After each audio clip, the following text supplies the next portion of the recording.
We're off. Amazing. Okay, guys. I had a lovely chat with Peter, because Peter's lovely. And we decided that we were going to do something that could not only help you guys with your marketing automation, but hopefully help you with all of the marketing that you're doing. So I'm actually just going to give you some neuroscience. Yay, because that's what we need first thing in the morning. Yes, neuroscience. So I'm going to share my screen because I have slides. Haha. So I'm gonna go ahead and share that. Can everybody see my screen? It should be purple. Excellent. All right, guys. So what I wanted to talk to you a little bit about, so just to give you some context and some background, my background is actually in forensic psychology. That's what I studied. So predominantly I'm helping people understand how people make purchase decisions. And if you understand that little nub about how we make a purchase decision, it changes everything that you do in your marketing for the better, because a lot of marketing isn't actually curated and created for what the brain needs. It's created for what marketers think is good for you. So we need to think about how our consumers actually make purchase decisions. So there was a great experiment done by Professor Brian Knudsen and his colleagues at Stanford University. And they took people and they put them in an fMRI scanner and they watched what the brain was doing when it was making a purchase decision. And so they gave them a couple of things. They showed them a product or a service. They showed them the pricing of the product or the service. And then they gave them an arbitrary amount of money and said, would you buy this thing? So really cool shit, because basically we can see exactly what the brain is doing when it's making that purchasing decision. Awesome, right? So everything was pretty cool when it came to the products that they showed people. Now, the most universal example of everything was chocolates. Everybody likes chocolates. So they showed them lots of different products, don't worry, not just chocolates. Even me, as Mrs. Lactose Intolerant, I like chocolates. So when you see a product or a service that you want, the reward centers of your brain light up like a Christmas tree. So this makes sense from a psychology perspective. You see something that you want, your brain gives you a little bit of dopamine. It makes you take action. Dopamine drives you forward and makes you want things and makes you like actually motivates you to do the stuff. So this makes sense. No one was particularly surprised by that. So if people see your product or your service, hopefully you'll have some dopamine reaction happening. However, when it came to pricing, this is where everything went to shit because we expected to see some very specific things in psychology. We expected, thanks to some fantastic work by Antonio Damasio, we expected to see some emotional center activation. So we can't decide between A and B without emotion. That's what helps us contextualize as something being good or bad. We also expected to see some prefrontal cortex activation. So right here at the front of the brain, the stuff that deals with like complicated decision making, calculus, right? We expected to see that. Absolutely not what happened. And this is where everything fell apart. So it was actually the pain centers of the brain that activated when we saw pricing, which was a big surprise to everybody. And so literally the parts of your brain that deal with physical trauma, so breaking your leg or stubbing your toe, which are equal amounts of pain, and also emotional trauma, so losing a loved one, going through a really bad breakup. And this was a big surprise, not what we expected, but a stark reminder that the brain did not evolve to buy stuff online. It didn't evolve to deal with money. The brain evolved to survive to tomorrow and get our genes on in the best way possible. So what evolutionary psychologists have kind of rationalized this as is the fact that this is the same thing that happens when we give away food. So money is a resource, and the way that brain is understanding money is as a resource that we're giving away, and giving away a resource decreases your chances of survival. And by decreasing your chances of survival, you might die. So you might die every time someone buys a product or a service. So, I mean, that's pretty cool, but it gets cooler, right? So we actually discovered something called the purchase formula. And that was the neuroscientists could see people lying in the fMRI scanner and they could go, that person is going to buy and that person is not going to buy, based purely on relative brain activation. And this is where it's really important for us as marketers or any business that's marketing a product or a service.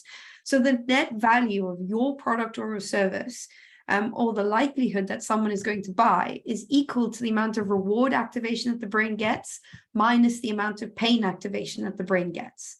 And so what this tells us is that the net value has to be positive and it has to be high. So by watching the brain scans, anybody who had a much higher reward activation than they had pain activation would purchase. If the activations were very similar, it wasn't going to happen. If the pain activation was higher than the reward activation, it wasn't going to happen. And herein lies the problem for us as marketers or as business owners. We always try and reduce the amount of pain that someone gets when it relates to the money that we are charging people. But the brain just understands pain when it comes to pricing. We can't mitigate that. We can't get rid of it. We can reduce it a little bit, but we cannot get rid of it. What we have a lot more control over is the reward activation. So we can increase the amount of reward activation that consumers get in relation to our products and our services. And the easiest way to do that is to heighten the position of your brand, right? That is the best thing that we can do. And the best, easiest way to do that is to add value. So there's a couple of things that you guys can do in order to understand this. The first thing is to understand the awareness journey. So this is Eugene Schwartz from Breakthrough Advertising. It matches the general learning process that the brain goes through, but everybody starts off unaware that they have a problem. They have symptoms of a problem, and lots of you, I know from listening to your businesses, have your audience sitting here where they don't realize they have a specific issue. They think they have some other problem. Then there is a catalyst. Something happens and we become problem aware, and we want to understand and quantify a problem. Then as we learn more about a problem, we become aware of solutions that we can undertake in order to solve that problem. And then as we become more solution aware and understand all the solutions around us, we become product aware. And product aware is where we're actually looking to buy something. It's the first point at which we're actually looking to buy something. And then we become most aware, in which we are like, yes, okay, there's some selfies happening. Should we all be posing? I think we should all be posing. I don't think we're actually in the selfie, but I'm just watching you. Sorry, mate. Sorry. I'm judging you. I'm judging you for yourself. Judgment. And then as we kind of transition through product aware and do some research, we become most aware. And most aware is where we then decide what company we want to buy from and how we want to actually consume that. Now, if you're working with consumers, they'll transition through the stages real quick. If you're working in B2B, they'll sit in each stage a little bit longer, which can be a luxury. Now, the challenge with this journey is that what is valuable to people at each stage is different. And when we're creating our marketing materials, we need to be really conscious of where people are in the journey. We can't offer people who are problem aware the same information as we offer the people who are most aware. And that is the challenge with marketing, is that value is variable in each and every single stage. So the biggest little tidbit I can give to you guys is to focus on providing value in the moment. Understand your audience and what is valuable to people at different stages, and make sure that you have content that caters to that, whether that's content that you're putting on social media or putting up on your website. So if you're going to add value, the first thing you've got to think about is, what problem does someone have in that moment? Are they looking to understand what are they doing? Understand those awareness stages and work to be really clear, how do people fit in each of them, and then move them through the pipeline. And that's where the marketing automation comes in, right? Because this can be really difficult to do in a manual process. Peter, were you really satisfied with that transition, that segue? Yeah. I was satisfied with it as well.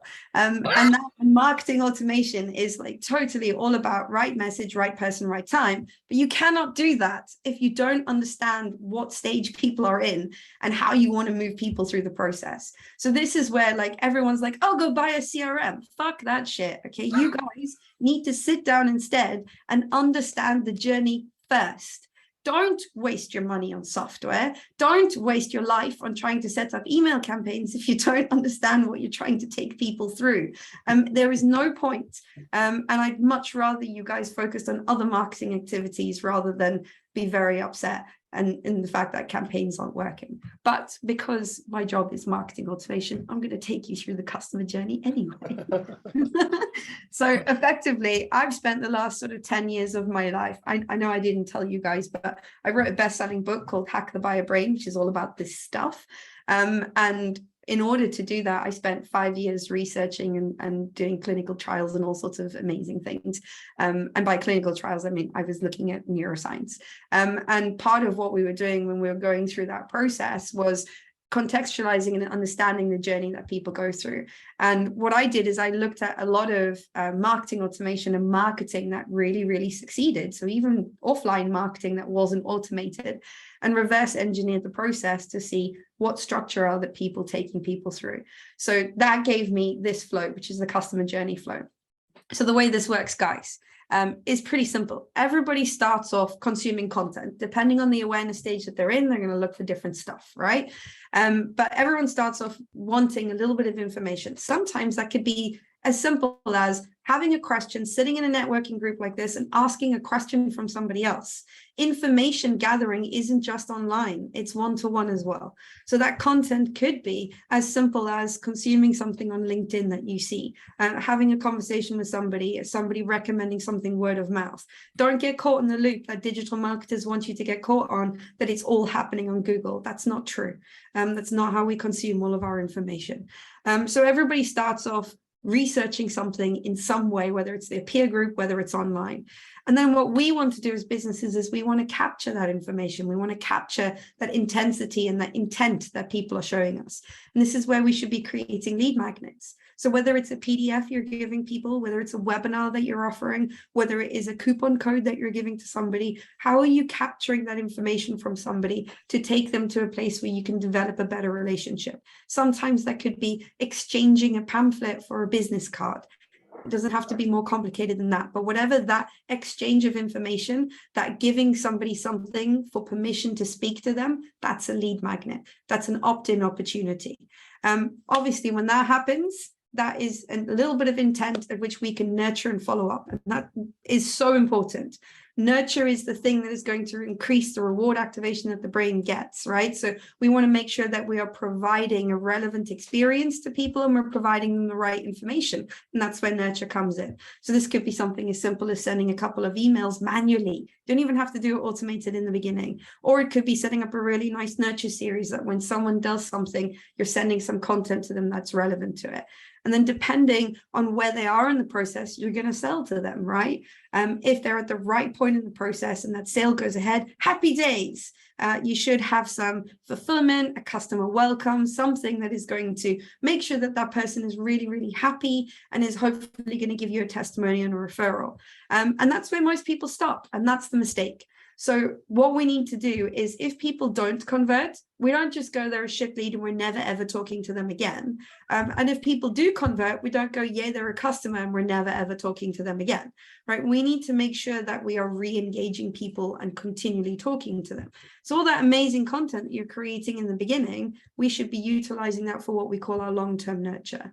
And then we send that out to people over a longer period of time. This is where email lists are so great. It could be broadcasts, could be a newsletter that you're sending, but to keep in contact with those people so that you're bringing them back into the process and you're continuing that journey. And your marketing automation comes in because when you start to scale that, you need to leverage the process, but you have to understand what awareness stage your people are in, what content is valuable, and how am I talking to people appropriately, and then have a plan before you can start. Because remember, there are 8,000 marketing automation tools out there.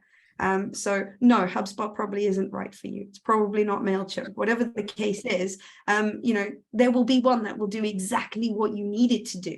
But you have to have your plan before you do that. So if you buy a marketing automation system, before you have your plan, I will appear at the foot of your bed at nighttime and pull the covers off your feet and then run away again in the middle of winter. So please don't do that. So make sure you've got a plan first and you know exactly what you're doing, and then I won't haunt you.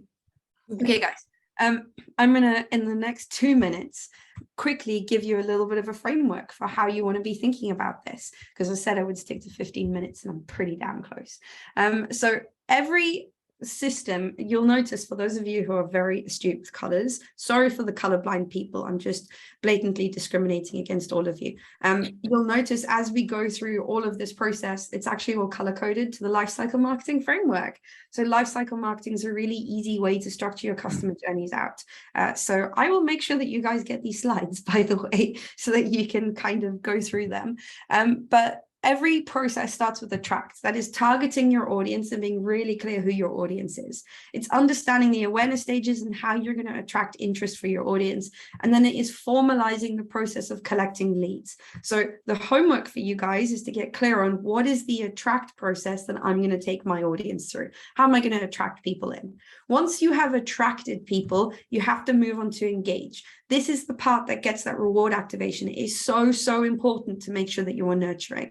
Engage consists of educating your leads so they are a better quality lead. That will get you a higher average order value, by the way. So that's always a good thing. And also adding value so you get that reward activation. So what activities are you going to do to follow up and nurture and make sure that you're adding that value to your audience and you're educating them?